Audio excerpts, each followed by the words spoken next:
Hi, everybody. Good morning to the coldest South by Southwest I've ever been to. I've never seen so many winter jackets. I'm glad we're out here because it's warmer out. Well, also because the smokers out here, but you can't use it as for employees. Oh, jeez. I'll get you later, man. Really quickly, I wanted to start with some intros. I'm John Taranto. I work for Trusted Media Brands. I was originally with Jukin Media, and we were purchased. So now we are one of the largest media companies out there across every single platform. So I'm really psyched and very happy to be here. And I'll kick it on over to my crew. I'm Christina, Dorr. I'm a co-founder and CEO of Willah's Oat Milk. If you haven't heard from us, it's the only oat milk that uses the whole entire oat, which makes it super rich and creamy, and it also makes it higher in protein and fiber and zero food waste, so a better choice for the planet. Awesome. I'm Andrea Collins. It's nice to meet you all. I'm a CMO and have worked at Hippo Insurance, Policy Genius, and a few other companies. Most recently, Hippo is a home insurance brand that provides home maintenance, smart home devices, and really partners with you on your home care. And I'm Santo DeSaro. I am the head of brand for a jewelry and apparel company called Rastaclat, based out of Long Beach. Do me one favor, guys. Just talk into the mic as much as you can. Okay. Is that better? Thank you very much. Is yours working? I don't think mine is I don't know if yours works. We can just share. Oh, okay, thank you. You want to give it a shot? How's this? Much better. Excellent. Okay, so let's kick it off. Adweek surveyed 200 brand marketers, and 41% believe that the ability to craft a brand narrative is one of the most important characteristics of a challenger brand. What would you say is your brand narrative, or how are you developing your brand narrative? And I'd like to start with you. Well, our brand is named after my grandmother, Willah. It was, based on her recipe, so every single thing that we do has to live up to her name. She was a real force. We like to say she was real, honest, and uncompromising, so those give us some words to live up to for sure. I think equally, our oat milk is a brand that people drink every single day. They feed to their kids. A lot of them even give it to their infants. So it's not just about a name or, a product, but it's something that really has to live up to its promise in a big way from a health and sustainability standpoint. So yeah, with that, every single decision we make, every single action we take has to live up to our values. Got to keep it real for grandma. Right. That's right. Exactly. I love that. And we have a hippo, which is very different than a grandma in so many ways.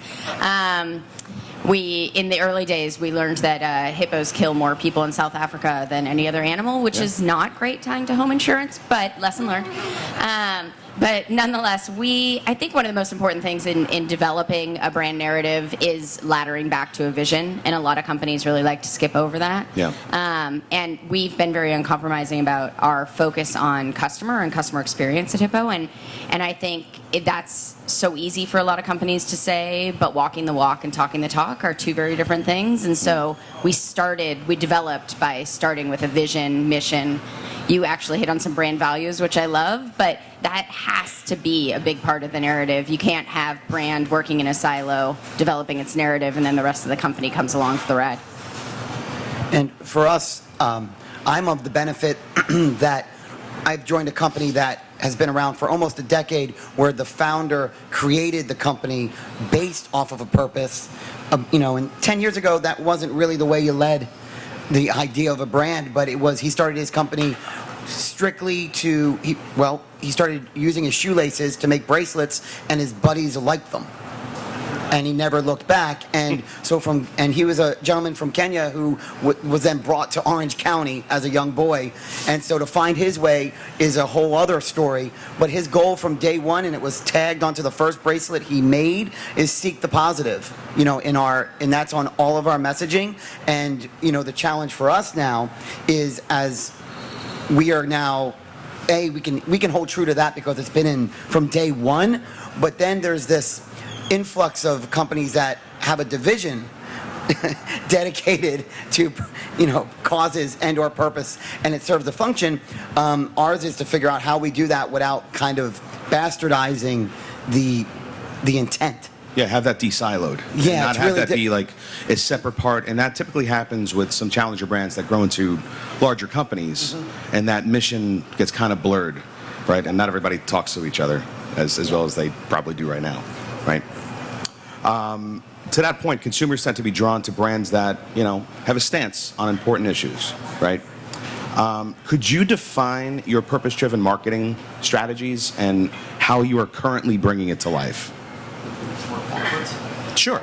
We'll work backwards. So ours is really easy because it is seek the positive, and I know that is a very generic approach, but it allows it to be open for interpretation, and we can be focused on how we need to interpret it based off of what's happening in the world.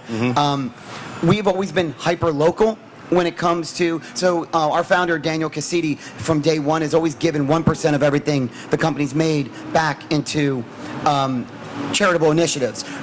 Within a year and a half ago, he was able to actually start a foundation, the Seek the Positive Foundation, which has been great. But like a little example of how we're starting to do that is just trying to do a little bit more storytelling and less.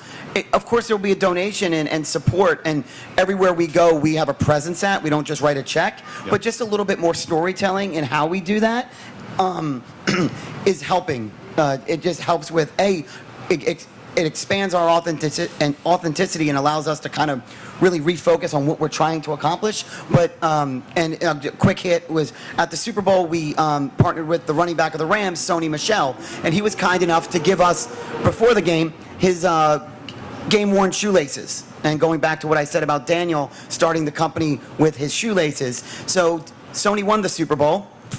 Good job for the Rams. I say that as an Eagles fan, but I'm a Giants fan. Yeah, so. Gotta be careful down here as an Eagles fan or a Giants. That's why we sat you over there. Yeah. But he gave us, and we're gonna go back to an origin story where Daniel's taking Sony's bracelets, Sony's shoelaces. He's gonna hand braid them like he used to into bracelets, and we partnered with the Boys and Girls Club of Los Angeles, who has a great partnership with the Rams, and they're going to use that bracelet. Sony's going to keep one to remember that day, right. And then the other bracelet from the other shoe is going to go to auction, and that allows us to tell a story that's both our brand story. It's a local initiative with Boys and Girls Club, but the trifecta there is that it was on the national stage. Right. And you're not just using like traditional media in order to get that. No, it's just us storytelling and finding a gentleman like Sony, a group of people we've worked with for a decade in the Boys and Girls Club of Los Angeles. Yep. And then just the simple matter of Daniel used to make bracelets with his shoelaces. That's the definition of authenticity, That's what they're leaning into. Great. Yeah, Andrea? absolutely. So for us, we're in a very different category, and I was teasing these two. I was like, God, oat milk and bracelets sounds like a lot of fun in comparison to insurance, because I think a lot of consumers don't want to think about insurance, and so, but there is high awareness around it, and some insurance lines are required, right? So people know they need it, which when anybody's forced to buy something, no one really loves it.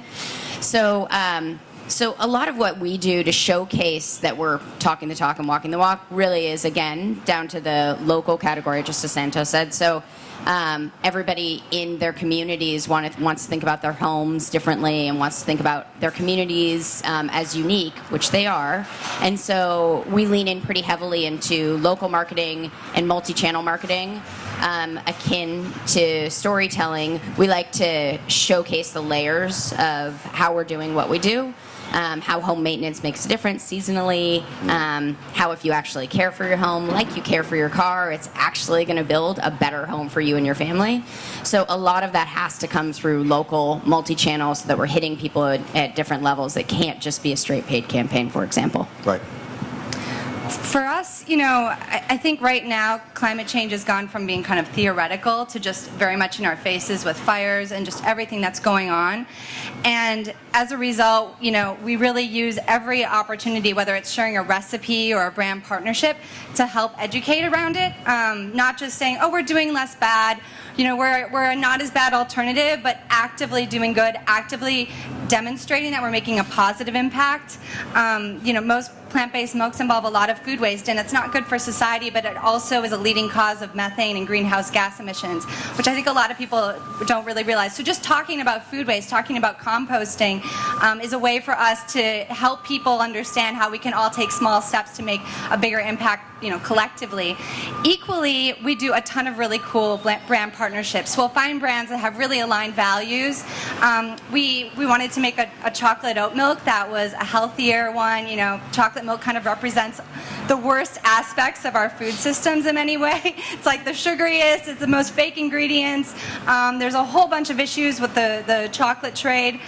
So we partnered with Raka, which is super sustainable, pays above market wages, works with indigenous farmers. They have a much bigger following than us. They're a vegan brand. And so together, we're able to kind of educate people around these major issues and also partner in an aligned way with our aligned values and aligned goals. The other thing we've done that has been really cool is, we've started donating to social justice causes. So during Thanksgiving week, we gave 20% of proceeds to an organization called Natives that supports indigenous food systems.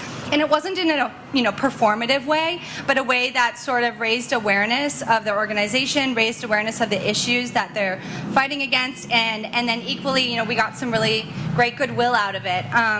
So I think for us, it's just always going back to why we exist, the kind of company we want to create, and then whether we're creating a new product, doing a new social post, partnering with a new brand, finding opportunities to kind of elevate our values and also, generate awareness around the issues that matter to us. I feel really good right now, and I really want some chocolate milk. It's really good. I'm not going to lie. Next time we're bringing samples.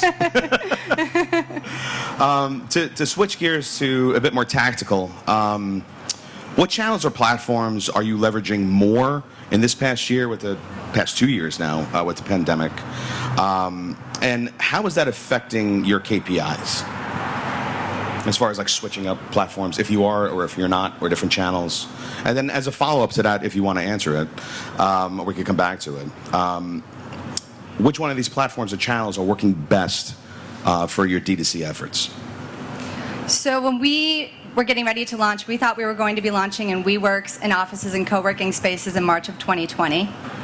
Had to table that strategy and quickly figure out how to get onto Amazon. And in some ways that really built a stronger foundation for our whole business, because Amazon in a way is like our TV advertising. It is insane to me that the entire marketing funnel happens within a fraction of a second. And if somebody is looking for organic oat milk, they will find us immediately and probably see some A+ content that gives them all of the kind of key things that make our brand who we are, awareness around our purpose, as well as just like the nutrition facts and all the sort of functional things that they're looking for. So Amazon now is 40% of our business, and I can't tell you how many people have told me that's how they found us in the first place. How are you channeling to Amazon? Is it through like listicles or through? We do try to do a lot of PR outreach, because there's a lot of education around that, we need to do around our product. People don't realize that other oat milks use just the oat sugar, and a lot of the best parts of the oat end up in a landfill. But equally, Amazon is a great search platform. Oh, yeah. So I've heard of them. Yeah, you might have heard. Yeah, little company. I mean, they're just getting started, but I think it's going to do great things. Maybe go to space one day. Who knows? The same question to you. Yeah, Same absolutely. Suite of questions to you. Yeah, so highest performing channels and how pandemic changed. So in the early days of the pandemic, we didn't quite know whether it would have a positive or negative impact on company growth, and so we pulled way back, and I'm actually really glad we did. As hard as it is as marketers to pull back, because a lot of the analysis and everything that you put into it tends to fall to the wayside, but we relearned our customer at that point in time, and especially in a low interest category and in home, everybody's view of their home was evolving so much, right? How much time they spent there, the uses for it. So we did a lot more consumer insights research, and really for any challenger brands, you kind of have to dabble in the traditional channels that your competitors have used, but we got much more creative on those channels. Direct mail is a perfect example, right? Everybody thinks it's kind of dead or boring. It's really not. Yeah. It's very interesting, but we had to be much more careful, and I think a lot of companies went through this, where you can't change the message, right? You print it, you mail it, the message doesn't change for the 2 weeks it gets mailed out, but everybody's consumer behavior is evolving on a daily basis. So we would marry that to the same audience with more real-time messaging and evolving videos, those types of things, to play into a longer-term story. And KPI-wise, we started to look at much more long-tail and longer-term impact. We could no longer look at what's going to happen tomorrow, what's going to happen in the next month. Performance certainly does that to an extent. Yep. But we couldn't only lean on that anymore. So we came up with a much more eloquent attribution model. It's funny, with all this tech, I've heard so much about direct mail and like how it's made such a big comeback. It works. Going to the mailbox is like an event. It's like something to do. We're home. Somebody go get the mail. Like the kids are like psyched to get the mail. But please, go on. Well, I would say the right answer for me will be to tell you to come back next year when I could give you the proper answer to the channel question, because I'm in a position where first year of the pandemic and the lockdown, I was ending my time of almost a decade at Beats by Dre. So going from a brand that, I was probably, I would say at that point, going into obviously the beginning of the pandemic, I might have been 170 events a year globally, that we would be at. So we're in the world. Yep. I mean, we're running around. And then all the channels would just obviously follow. Then we went to nothing. Right. And so navigating the first part of that year, along with sports and all the things where people are used to seeing that B logo in those tunnels and, all those types of things, in retrospect, it was a fun exercise. In the real time, obviously, it was not fun. But understanding smaller, more focused was kind of my approach at Beats at the time. And now I'm at another company that is a lot smaller, and I'm coming in at the end of this situation, knock on wood, let's hope. And so I'm in the investigation detective phase.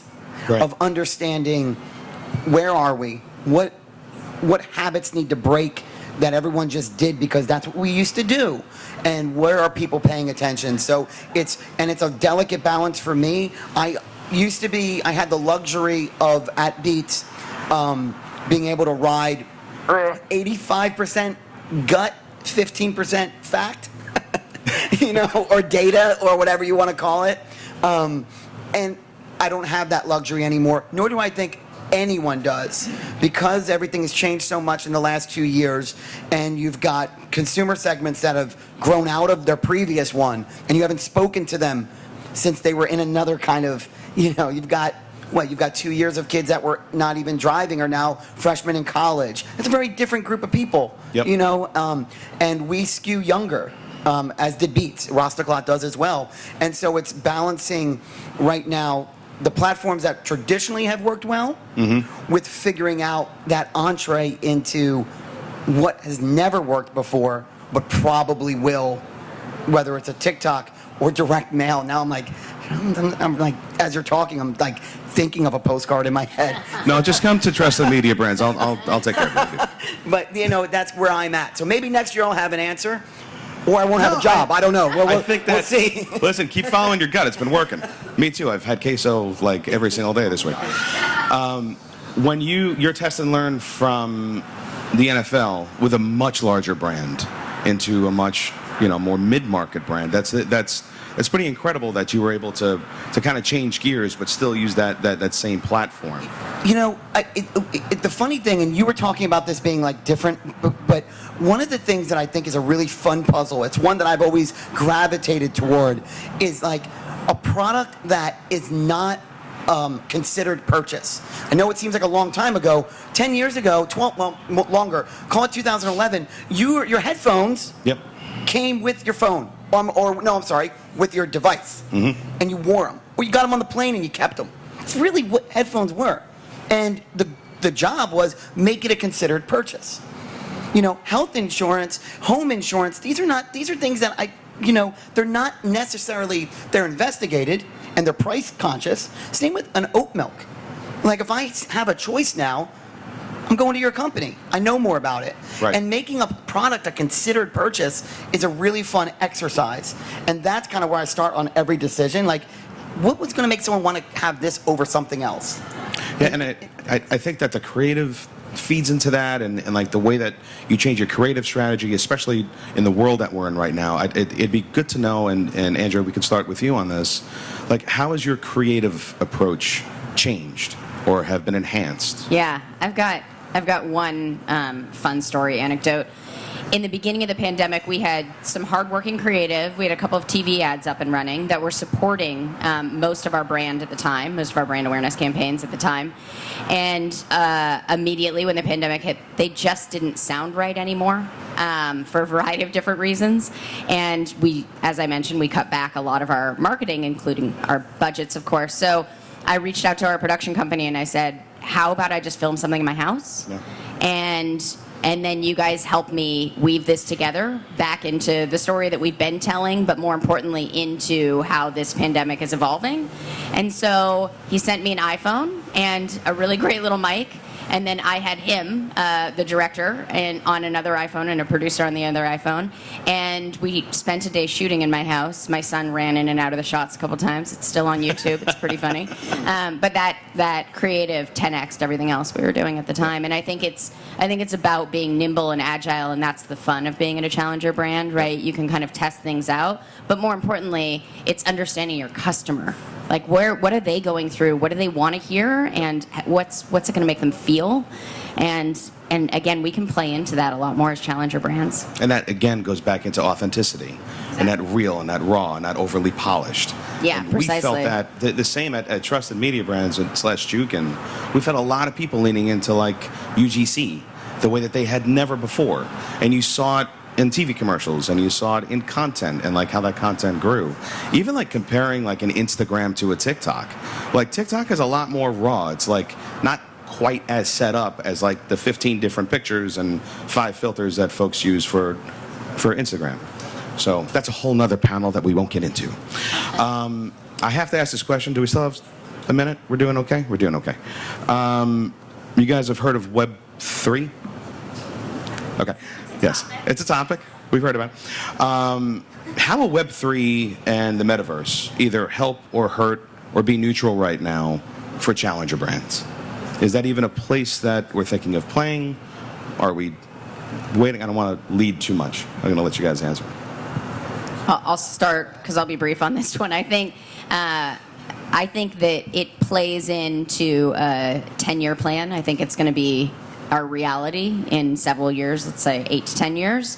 But again, having smaller budgets and being a challenger brand, I view it in the same way that I viewed a lot of things that have been up and coming, not just tactical channels, but, you know, tsunami waves that are coming, which is watch it, make sure that you're closely tracking the research, attending conferences like this and understanding what the bigger brands are doing to play into it, and then learn with really small tests. Right. So as you know, there's a lot of pieces that are already launching in Web 3.0. Yep. We're testing a little bit into some of those, but very, very small budgets. And we're not using it as part of our multi-channel strategy. We're using it as in a separate kind of test silo to understand what it's going to look like in the future for homeowners.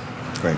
For us, it's always about making sure it lives up to our values. So not too long ago, we were invited to be a part of a special activation that used NFTs, and it sounded really interesting, and it was with some sexy brands.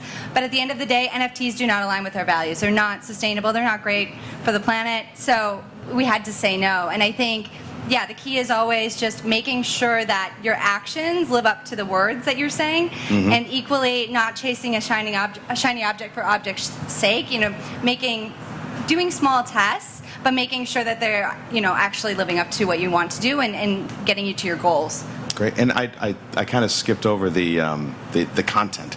Are you using any different types of creative? Yeah, absolutely. Honestly, most of our creative is UGC or created by influencers. It's funny, you know, we don't even do that much on TikTok.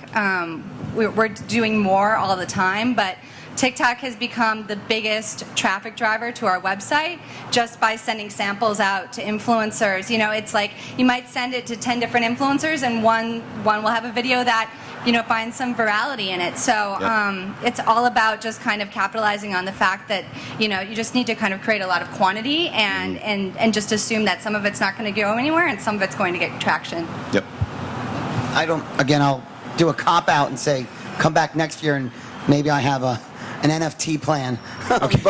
But my initial thought on all of it is one of the things I love about being at Rastaclat and working for a company that its key product right now is this bracelet that I'm wearing, or some form of this, is that this is an identifier. Some of it can be personal. It can be attached to a moment. It could be attached to a person if they gave it to me, or it could just be something, a reminder to myself, whatever that might be. But I love the idea that I work for a company where the product, the physical manifestation of that product can be an identifier. And I think an NFT currently, though it may be considered a collectible, it is an identifier. An NFT is an identifier if it's your it's who you're a board, you got board 8, you own a board 8, you're going to post it somewhere. Like it identifies who you are. And so there is a correlation between that technology and this product. I just don't know what that is yet. We're going to figure it out and ask you maybe, again I don't next know. year. We'll see. Yeah, I mean, I empathize with how the three of you in different ways have to figure out that brand funnel, that marketing funnel. And like, how could we make the different levels of that funnel work harder and smarter? Because the budgets don't allow you to just have a branding budget or an engagement budget or, a D2C budget. We got to figure out ways to kind of combine them and meld them. And from what everyone said up here, you guys are doing a pretty good job. Thank you. Scrappy. I think that, Throw a question. yes, throw out some questions. The audience matters. It's all about the people, Bon. Any questions? Yes, right up front. What does each of your influencer strategies look like? I'll give you a quick hit. My influencer strategy is very, I don't know if it's being welcomed internally right now because it's not as bold as getting product in people's hands. Last night or 2 nights ago, I hosted a dinner for a friend's film. It's called A Lot of Nothing. And that film, A Lot of Nothing, it was just me having a dinner with no if you build it, they will come type of approach. Just supporting people that are in the community, in our community, especially in Southern California, even though I do live here in Texas, and just being in front of them and hosting a dinner for a group of filmmakers that I think are great and no one else was willing to do it. And that's my influencer strategy. I am just planting a seed. I am not looking for anything to come out of ground anytime soon, but I feel like that's the best way to do it. It's patience, though. Yeah. I mean, ours is focused much more on education, right? I'm not trying to get an immediate CTA out of it, but I do want people, like, for example, I've had our consumer comms program working with a series of influencers that are like DIY fix-it people in their houses, right? Because they understand the value of home maintenance and they like updating their home. And it's just about some of the different aspects of the benefits and all the kind of fun that you can have with it. But it's so far from the actual purchase that I just want to make sure that it ties into all the education that we're doing so that once we need to use that foundation, we can jump off of it.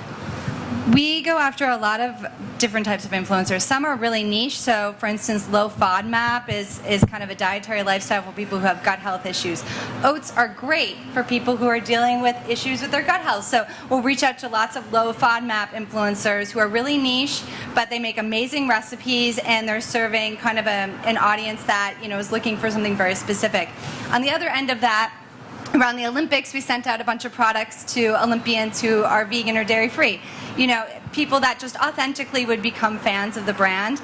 I think the coolest things we've done, though, every time have been partnerships with other brands. We'll partner with Little Bucks to create the most sustainable, new, modern version of a breakfast of champions, or Rocca Chocolate on amazing, vegan, sustainable chocolate recipes and things for Thanksgiving. I think, using other brands as influencers can be really interesting, especially if you have the same target in mind. Yep. And another element, just real quick, is I'm also it's about supporting, for at least us, it's just about supporting the next, or who we think might be the next kind of influencer wave. So I'm just working with this young kid named Omale. He's an Afrobeats artist. Is breaking in the United States, and I supported his video. It happens to have Justin Bieber in it, and Bieber happens to love it, and it's a massive song right now, like one of the top right now, called Attention. But this young man loved the fact that we were trying to help him out on his video, and it became like a little, I mean, it's quick, but it becomes a little bit part of the storytelling. Again, it's an identifier in that video, and of course it's about just supporting people for me and influencers and getting this form factor out there and people recognizing it without posts. Thank you. Do we have time for another one? One last one. One last question. Right up front. Okay. Maybe good. No pressure. Because he had a good one back there. Yeah. As a challenger brand, and this is very interesting with Hippo Insurance, a lot of times you're focused immediately on ROI. And during a pandemic, you had the courage to say, I want to look at the long tail, and I want to think beyond just sort of that immediate gratification. How hard or how easy was that to sell into your entire organization, especially in insurance, where it's a lot about cost per quote? Yeah. Sounds like, pretty good. yeah, that was really good. And I'm sure it's something that a lot of us have to deal with, certainly, right? We all adhere to boards in the early days. Well, obviously, we deal with it even more now as a public company. But I think for us,